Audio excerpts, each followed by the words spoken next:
que vou pontuar com vocês é com total responsabilidade debaixo do sangue de Jesus e para a orientação da igreja. Eu disse essa semana para alguém o seguinte: eu não vou prestar contas diante de Deus pela vida de ninguém, pela prática de ninguém, pela obediência de ninguém, mas eu vou prestar contas diante de Deus pelo que eu ensino para a igreja. Então isso é muito sério do ponto de vista do tribunal de Cristo, tá? Primeiro nós vamos ler Romanos capítulo 6, versículo 17, versículo 18, Romanos 6, 17 e 18.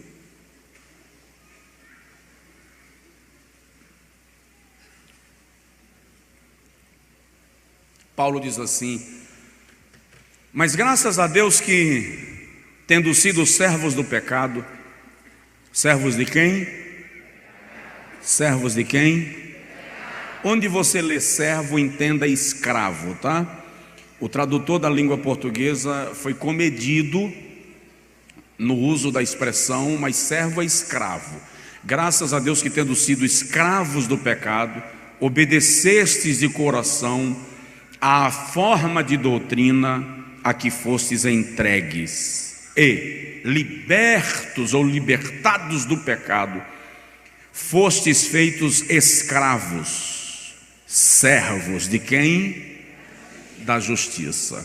Paulo fala disso em Romanos 6,14, quando ele diz: o pecado não tem mais domínio sobre vós, porquanto não estáis mais debaixo da lei, mas debaixo da graça.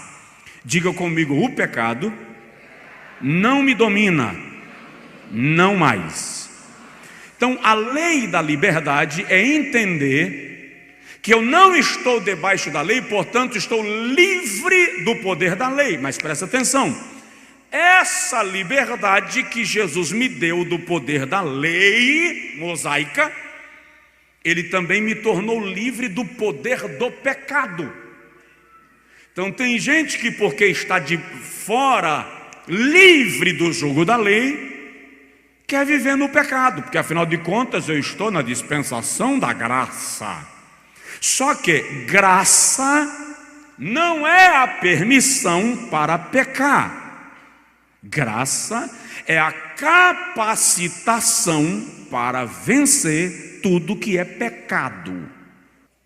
A segunda lei, em Romanos 14, que deve maestrar a vida cristã, é a lei do amor. O que é a lei do amor? A lei do amor diz que, embora eu seja livre para fazer, se isto se tornar pedra de tropeço para o meu irmão, eu devo evitar fazê-lo por amor ao meu irmão. Agora vamos para a carta que Paulo escreve aos Coríntios, capítulo 6, versículo de número 12 ao versículo 13. Todas as coisas me são lícitas, mas nem todas as coisas me convêm. Todas as coisas me são lícitas, mas eu não me deixarei dominar por nenhuma delas. Agora Paulo usa um jargão. Paulo agora vai usar um jargão que era o jargão, o slogan de um grupo partidarista que havia em Corinto. Esse grupo era conhecido como os libertinos. E os libertinos diziam: os manjares são para o ventre e o ventre para os manjares.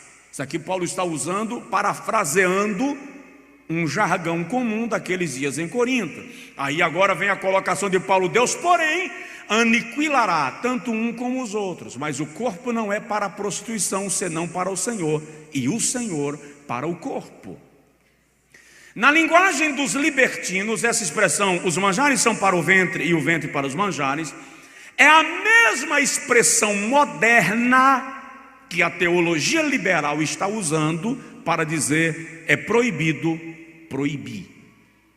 A teologia liberal usa dessa colocação, é proibido proibir, que é a mesma expressão que os libertinos usavam, dizendo o corpo é para o prazer e o prazer é para o corpo. Significa dizer, dentro dessa filosofia, que o que importa é o prazer. Aí Paulo diz, debaixo do poder do evangelho, o corpo não é para o prazer, não é para a prostituição, o corpo é para o Senhor. E o Senhor é para o corpo. Agora preste atenção. Quem acha que aquilo que eu faço com o meu corpo não importa para Deus, está extremamente enganado. Quando Paulo escreve aos Tessalonicenses, no capítulo 5, versículo 23, primeira carta, ele diz assim: e todo o vosso espírito, e alma, e corpo, sejam plenamente conservados, irrepreensíveis para a vinda do nosso Senhor Jesus Cristo.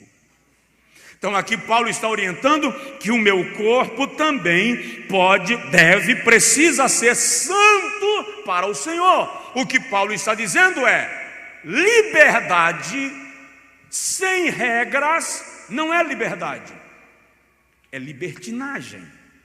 Existem parâmetros para a liberdade que nós exercemos, porque embora libertos do pecado, nós somos feitos servos da justiça.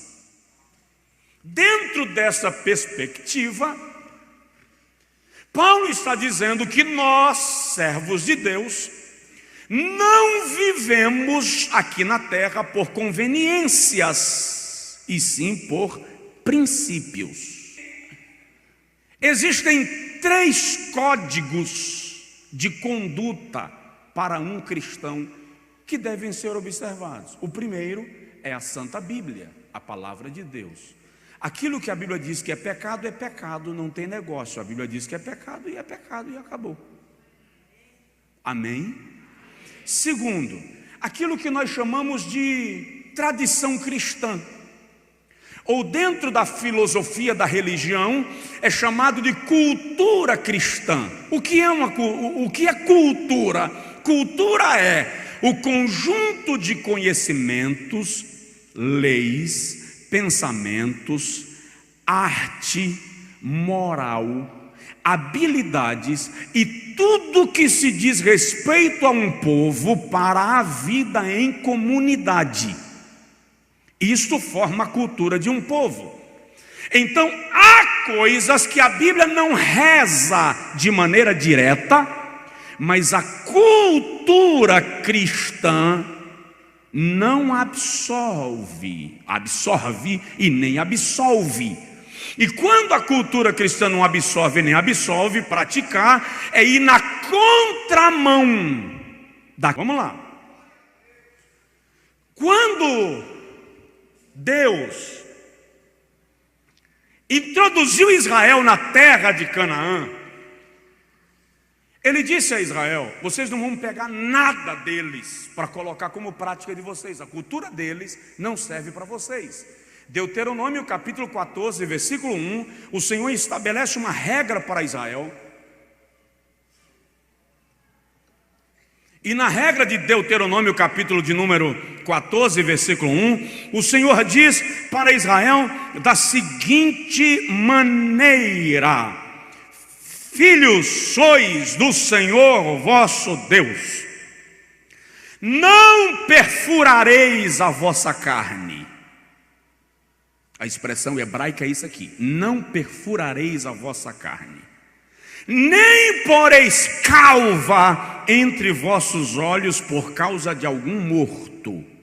Versículo 2: porque és povo santo ao Senhor teu Deus, e o Senhor te escolheu de todos os povos que há sobre a face da terra, para lhe seres o seu próprio povo. O que é furar a carne por causa dos mortos? Os heteus, os cananeus, os jebuseus, os amorreus e os povos daquela região que Israel estava chegando para tomar posse da terra, tinham algumas práticas da cultura do luto exacerbado e da invocação de mortos. E algumas dessas práticas era, por exemplo, furar o corpo com ganchos de metais, se mutilarem, vazarem os olhos para expressar o desespero pela morte do seu ente querido. E o Senhor está dizendo: vocês não vão praticar isso. Outra prática era raspar a cabeça só na região central da cabeça e deixar o cabelo nas laterais. Quando o Senhor diz que eles não deveriam cortar o cabelo arredondado, está em Levítico.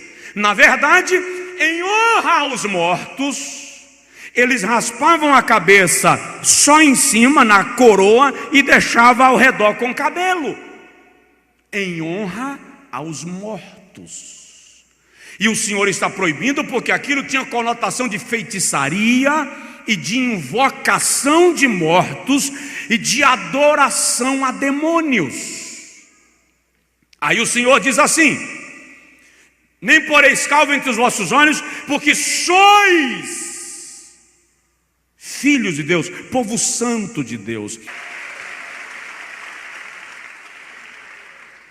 Então, dentro desse princípio cultural, havia, vamos lá, Levítico capítulo 19, versículo de número 28, o Senhor continua dando uma orientação e ele diz assim: pelos mortos não perfurareis a vossa carne,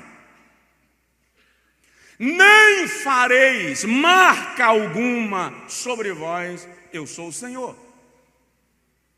Agora eu vou entrar onde um bocado de gente está pedindo a Deus que eu não entre.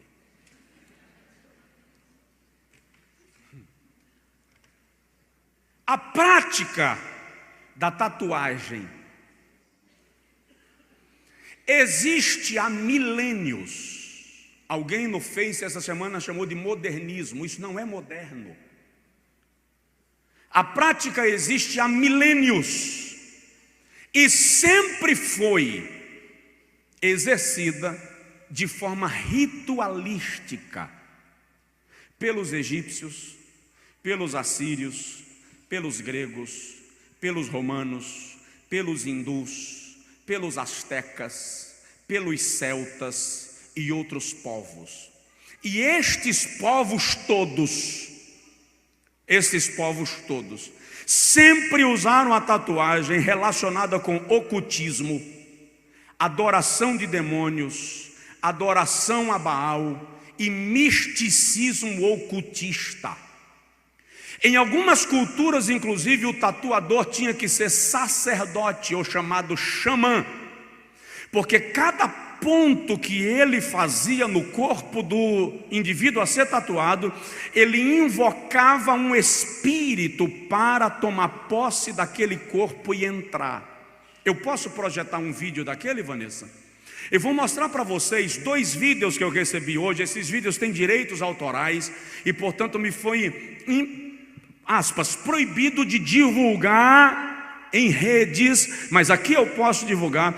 Você vai ver possessão maligna coletiva numa festa de tatuagem na Tailândia.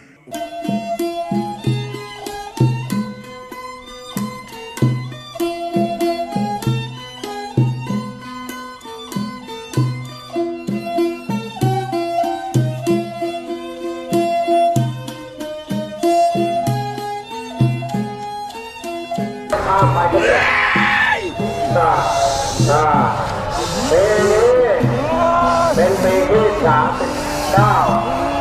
ของการราคาตายของพ่อเปิด39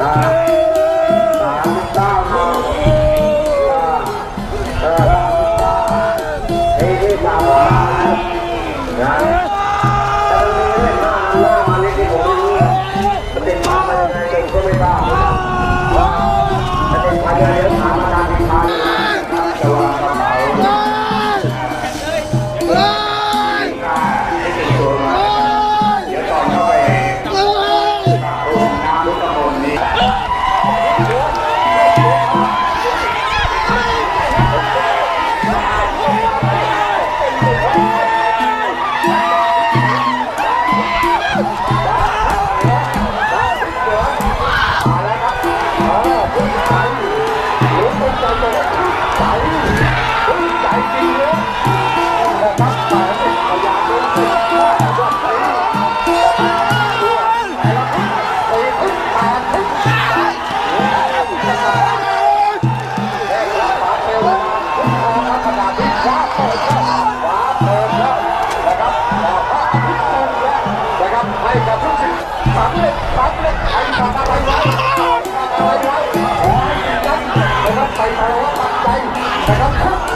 Deixa eu dizer só mais uma coisinha. Busca o slide escarificação. Eu misturei tudo, né? Veja só. Faz parte do pacote da tatuagem a escarificação. O que é escarificação? É o método de tatuar no corpo, tirando a pele para deixar na carne viva a figura que a pessoa quer que seja tatuada. Depois se aplica uma substância para criar uma crosta, e quando o cascão da ferida sai, isso aqui é pele humana. É um modelo de tatuagem que era o mais praticado nos tempos antigos, na tatuagem ritualística. É a chamada escarificação. Para quê? Para que os espíritos entrem no corpo por meio das feridas que estão sendo feitas no corpo.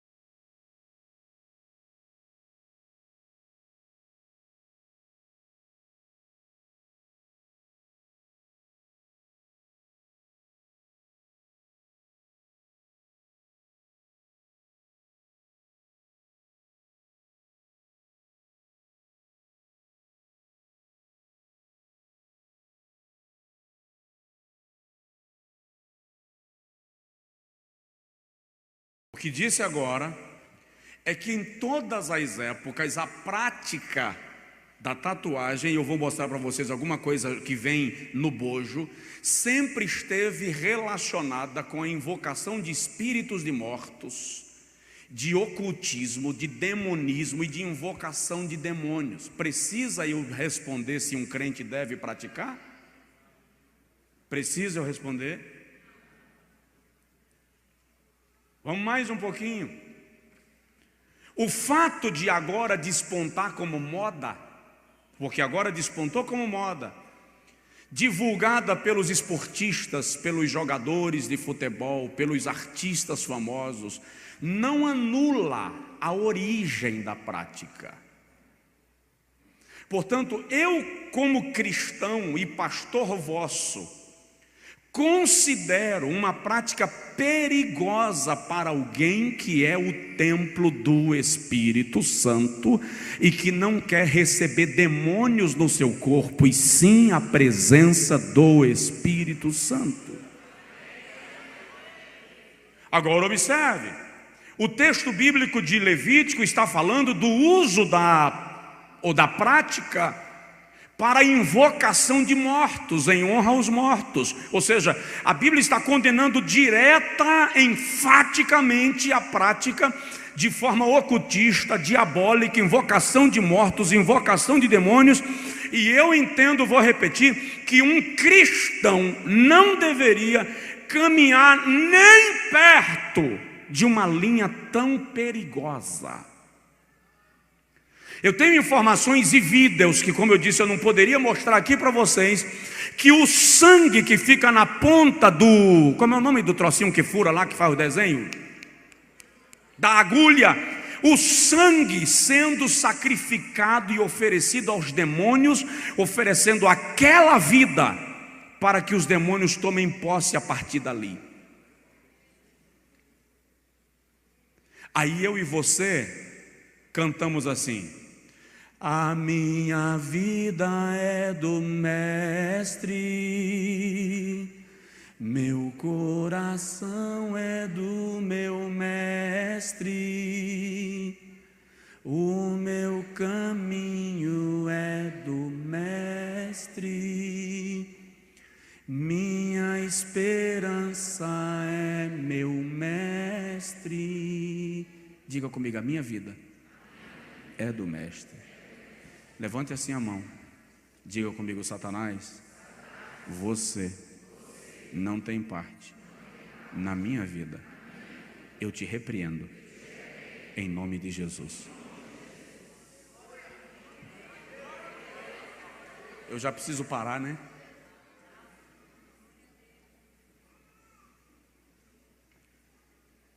Coloca para mim, tem um slide aí que eu não sei se você vai encontrar, tatuagem no mundo civilizado. Que as pessoas dizem assim, não, pastor, mas isso aí é coisa da idade das trevas, isso é coisa antiga. E aí, o maior tatuador da Austrália, que se converteu ao Senhor Jesus, vem e diz que quando o indivíduo faz uma tatuagem no mundo civilizado é o nome do slide, a tatuagem funciona como um talismã para atrair espíritos de proteção para ele. Ou seja, eu e você somos protegidos pelo Senhor. Nós não precisamos de talismãs, de galhos de arruda, de cinto de São Jorge, pé de coelho, folha de arruda, espada de São Jorge, não sei o que lá de São Francisco. O quem te guarda é o Senhor é quem te guarda. O Senhor guardará a tua entrada e a tua saída, Ele guardará a tua alma, desde agora e para sempre.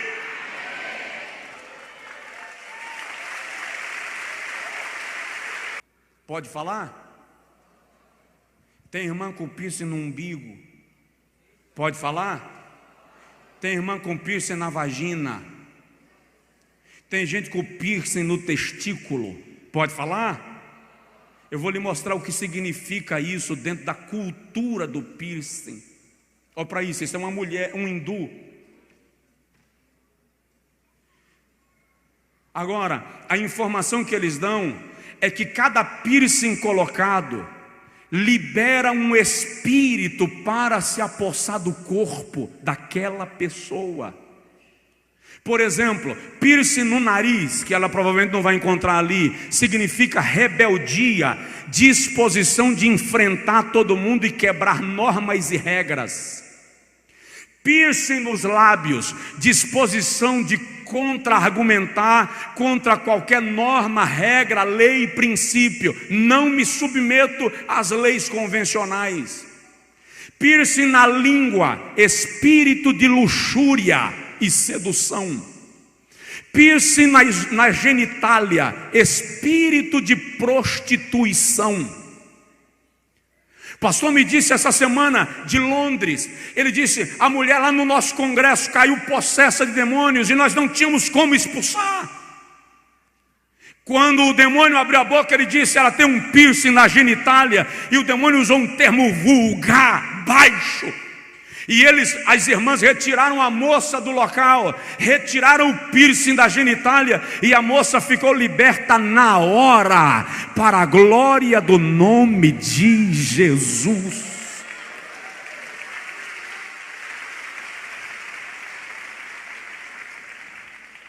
Provoca o vizinho e diz para ele assim, não cabe a você isso. Parece ridículo. Parece não ter nada a ver, um brinquinho no nariz, pastor, o que tem? Queridos, Paulo diz aos Coríntios no capítulo 10, que o ídolo em si nada é.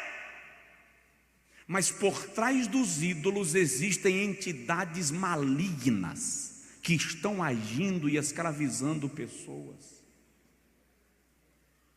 Então esse conceito de modernismo, que não é moderno nada, isso é antiquíssimo, e que libera demônios para estarem agindo na vida das pessoas, aí a gente não entende. Por que Jesus não faz mais milagres na igreja? Por que Jesus não salva mais como antes?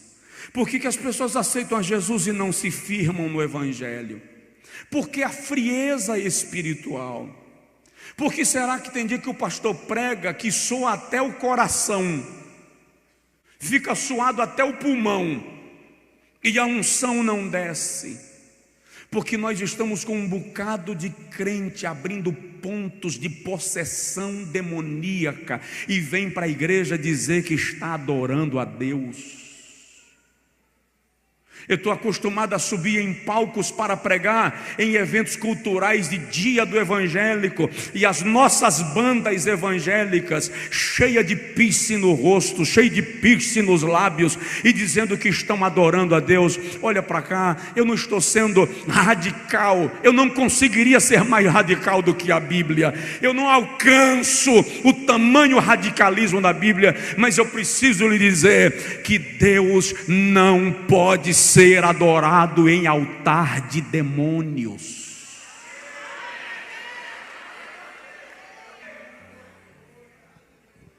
Eu disse no início, vão discordar de mim, eu sei.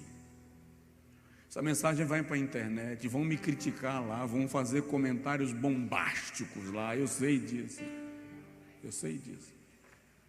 Mas eu disse a Deus hoje à tarde, eu vou pregar primeiramente para a igreja onde eu sou pastor, porque eu vou dar conta deles para o Senhor. A minha orientação para você é: não caminhe em linha paralela com o satanismo. O diabo está vivo, solto e ativo no planeta Terra. O que Deus me disse esses dias foi: se prepare, entre em oração, entre em jejum, porque eu vou fazer endemoniados entrarem pela porta da igreja no meio do culto, e a minha igreja precisará estar pronta para repreender o mal e resgatar vidas para mim. Se você, minha irmã, meu irmão, tem piercing em algum desses lugares que eu mencionei, arranca essa porcaria hoje à noite. Faz um pacto com Deus, quebra esse pacto com o maligno na sua vida, dá lugar ao Senhor para agir na tua alma.